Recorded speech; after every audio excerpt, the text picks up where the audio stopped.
In Lithuanian, there are three U's: U, U, and U. This is U, or U trumpoji, which means short U. It is pronounced short U. U, tu, tu. Fire, ugnis, ugnis. River, upe, upe. Door, duris, duris. Zero, nullis, nullis.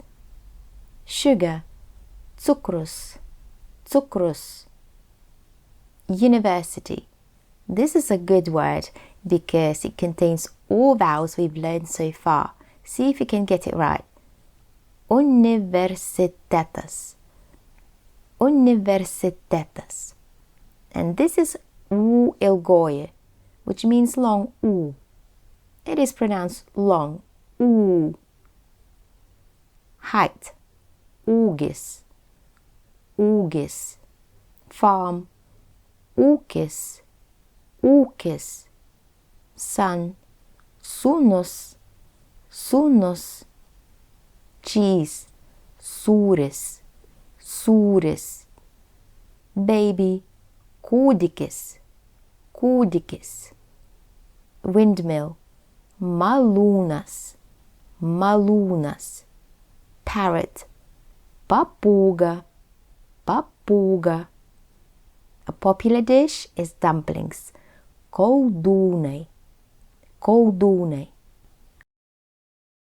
And finally, we have U nosine. U nosine always represents a long vowel sound, U. One thing to remember, there are no words in Lithuanian language starting with U nosine. Also, U nosine and U ilgoje are identical when it comes to their pronunciation. Let's take a look at the following examples. So in this sentence, we have all three U's we learned today.